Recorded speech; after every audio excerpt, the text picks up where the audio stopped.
ಬೆಂಗಳೂರಿನಲ್ಲಿ ಮತ್ತೊಂದು ಅಗ್ನಿ ಅವಘಡ ಸಂಭವಿಸಿದೆ. ಎಲೆಕ್ಟ್ರಿಕ್ ಬೈಕ್ ಶೋರೂಮ್ನಲ್ಲಿ ಬೆಂಕಿ ಅವಘಡ ಸಂಭವಿಸಿರುವಂತದ್ದು. ದಗದಗನೆ ಹೊತ್ತಿ ಉರಿದಿದೆ ಒಕಿನೋವಾ ಶೋರೂಮ್. ರಾಜಾಜಿನಗರದ ರಾಜ್ಕುಮಾರ್ ರಸ್ತೆಯಲ್ಲಿ ಒಂದು ಅವಘಡ ಸಂಭವಿಸಿದೆ. ಬೆಂಗಳೂರಿನಲ್ಲಿ ಮತ್ತೊಂದು ಅವಘಡಕ್ಕೆ ಶೋರೂಮ್ ಸಂಪೂರ್ಣವಾಗಿ ಸುಟ್ಟು ಭಸ್ಮವಾಗಿದೆ. ಬೆಂಗಳೂರಿನಲ್ಲಿ ಮತ್ತೊಂದು ಅವಘಡ ಸಂಭವಿಸಿದ್ದು ದಗದಗನೆ ಉರಿದಿದೆ, ಹೊತ್ತಿ ಉರಿದಿದೆ ಒಕಿನೋವಾ ಶೋರೂಮ್. ರಾಜಾಜಿನಗರದ ರಾಜ್ಕುಮಾರ್ ರಸ್ತೆಯಲ್ಲಿ ಅವಘಡ ಸಂಭವಿಸಿದ್ದು ಅಗ್ನಿ ಅವಘಡದಲ್ಲಿ 9 ಬೈಕ್ಗಳಿಗೆ ಹಾನಿಯಾಗಿದೆ.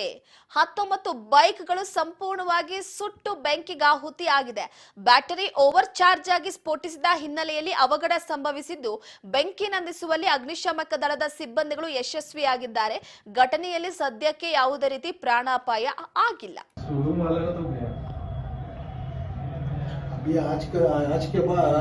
कोई भी इलेक्ट्रिक गाड़ी को भाड़ा को नहीं देंगे बिल्डिंग। हाँ वो correct live wire now the force is increasing correct ತೆಗಿಬೇಕು ಫಸ್ಟ್ ಅವರು ಲೈಕ್ ದಟ್ ಆಲ್ ಕಂಬ ಬೀಳುತ್ತೆ एकदम नहीं आएगा स्पीड. ಈ ಬಗ್ಗೆ ಮತ್ತಷ್ಟು ಅಪ್ಡೇಟ್ ಕೊಡ್ತಾರೆ ನಮ್ಮ ಪ್ರತಿನಿಧಿ ಹರ್ಷಿತಾ ಪಾಟೀಲ್ ಸಂಪರ್ಕದಲ್ಲಿದ್ದಾರೆ. ಹರ್ಷಿತಾ, ಬೆಂಗಳೂರಿನಲ್ಲಿ ಮತ್ತೊಂದು ಅಗ್ನಿ ಅವಘಡ ಸಂಭವಿಸಿದೆ.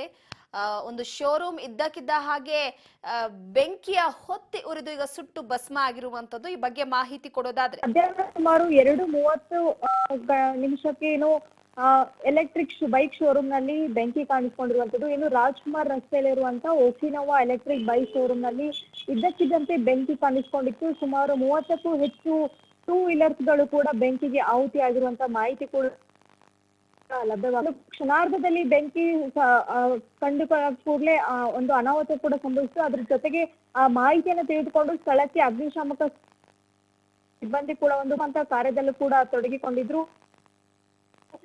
ಸಿಬ್ಬಂದಿಗಳು ಕೂಡ ಕೆಲಸ ವಹಿಸಿ ಬೆಂಕಿ ಕಾಣಿಸ್ಕೊಂಡಿದೆ. ಆ ಒಂದು ಬೆಂಕಿ ಕಾಣಿಸ್ಕೊಂಡು ತೆಗೆದ್ರು ಕೂಡ ಹೊರ ಓಡಿ ಜೊತೆಗೆ ಏನಂತಂದ್ರೆ ಕಳೆದ ವಾರವಷ್ಟೇ ಆರ್ಟಿಒ ಅಧಿಕಾರಿಗಳು ಕೂಡ ಒಂದು ಭೇಟಿಯನ್ನ ಪರಿಶೀಲನೆ ಕೂಡ ನಡೆಸಿದ್ರು. ಒಂದು ಹಲವಾರು ಲೋಕ್ ಕೂಡ ಸಿಕ್ಕಿತ್ತು. ಇನ್ನು 250 ವ್ಯಾಟ್ ಬ್ಯಾಟರಿ ಬಳಕೆಯನ್ನ ಮಾಡಲಿತ್ತು. ಸದ್ಯ 25 ಕಿಲೋಮೀಟರ್ ವೇಗದ ವಾಹನಗಳಿಗೆ ಮಾತ್ರ ಪರವಾನಗಿಯನ್ನು ಕೂಡ ಪಡೆಯಲಾಗಿತ್ತು. ಆದ್ರೆ ಶೋರೂಮ್ ನಲ್ಲಿ ಏನು ಸಮಯಕ್ಕೆ ಹೆಚ್ಚಿರುವಂತಹ ಬಳಕೆ ಬ್ಯಾಟರಿಯನ್ನ ಬಳಸ್ತಾ ಇರೋದು ಕೂಡ ಅಲ್ಲಿ ಕಂಡು ಬಂದಿತ್ತು. ಹೀಗಾಗಿ ಈ ಬಗ್ಗೆ ಕೂಡ ಪೊಲೀಸರು ಕೂಡ ಒಂದು ವರದಿಯನ್ನು ಕೂಡ ಮಾಡಿದ್ರು. ತದನಂತರ ಏನು ಬ್ಯಾಟರಿ ಸ್ಫೋಟದಿಂದಾಗಿ ಕೂಡ ಬೆಂಕಿ ಕಾಣಿಸ್ಕೊಂಡಿದೆ ಅಂತ ಹೇಳಿ ಕೂಡ ಒಂದು ಅನುಮಾನವನ್ನ ವ್ಯಕ್ತಪಡಿಸಲಾಗಿದೆ. ಈಗ ಏನು ಮಾಹಿತಿ ಇದೆ ಅನ್ನೋದು ಕೂಡ ತಿಳಿದು ಬರ್ಲಿರುವಂತದ್ದು. ಒಟ್ಟಿನಲ್ಲಿ ಈಗ ಸುಮಾರು 30ಕ್ಕೂ ಹೆಚ್ಚು ಬೈಕ್ಗಳು ಕೂಡ ಈಗ ಅಲ್ಲಿ ಬೆಂಕಿಗೆ ಆಹುತಿ ಆಗಿರೋದು ಕೂಡ ಈಗ ಕಂಡು ಬರ್ತಾ ಇರುವಂತದ್ದು. ರೂಪ, ಅಕ್ಕಪಕ್ಕದ ಕಟ್ಟಡಗಳಿಗೆ ಏನಾದ್ರು ಹಾನಿಯಾಗಿದೆ ಹರ್ಷಿತಾ?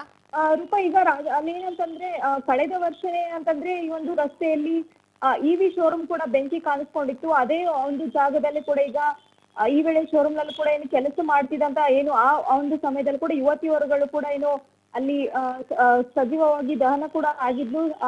ತದನಂತರದಲ್ಲಿ ಆ ದುರಂತದಲ್ಲೂ ಕೂಡ 25ಕ್ಕೂ ಹೆಚ್ಚು ಒಂದು ಇವಿ ಬೈಕ್ಗಳು ಕೂಡ ಆಹುತಿಯಾಗಿದ್ದು. ಇದಕ್ಕ ಮತ್ತೆ ಅಂತದೇ ಘಟನೆ ಆಗಿದೆ. ಆದ್ರೆ ಯಾವುದೇ ರೀತಿಯಾಗಿ ಯಾರಿಗೂ ಕೂಡ ಹಾನಿ ಆಗಿಲ್ಲ. ಆದ್ರೆ ಅಲ್ಲಿರುವಂತಹ ವೆಹಿಕಲ್ಸ್ ಗಳಿಂದ ದ್ವಿಚಕ್ರ ವಾಹನಗಳಿಂದ ಒಂದು 30ಕ್ಕೂ ಹೆಚ್ಚು ಬೈಕ್ಗಳಿಗೆ ಬೆಂಕಿ ಕಾಣಿಸ್ಕೊಂಡಿರೋದು ಮಾಹಿತಿ ತಿಳಿದು ಬರ್ತಾ ಇದೆ. ಆದ್ರೆ ಯಾರಿಗೂ ಕೂಡ ಯಾವುದೇ ರೀತಿಯಾಗಿ ಹಾನಿ ಆಗಿಲ್ಲ.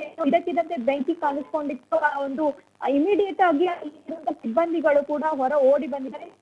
ಯಾವುದೇ ರೀತಿ ಕೂಡ ಸಂಭವಿಸಿಲ್ಲ. ಆದ್ರೆ ಬೆಂಕಿ ಕಾಣಿಸ್ಕೊಂಡಿರೋದು ಆ ಒಂದು ಬ್ಯಾಟರಿ ಬಳಕೆಯಿಂದ ಆಗಿರೋದ ಅನ್ನೋದು ಕೂಡ ಮಾಹಿತಿ ತಿಳಿದು ಬರ್ಬೇಕಾಗಿದೆ. ಸದ್ಯ ಪೊಲೀಸರು ಕೂಡ ಒಂದು ವರದಿಯನ್ನು ಒಪ್ಪಿಸ್ತಾರೆ.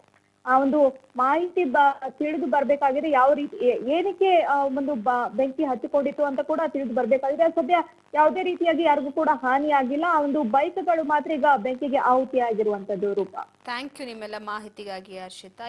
ಪ್ರಮುಖವಾಗಿ ಒಂದು ಕಡೆ ಸದ್ಯದ ಮಟ್ಟಿಗೆ ಈಗಾಗಲೇ ಸದ್ಯಕ್ಕೆ ಘಟನೆಯಲ್ಲಿ ಯಾವುದೇ ರೀತಿ ಪ್ರಾಣಾಪಾಯ ಸಂಭವಿಸಿಲ್ಲ.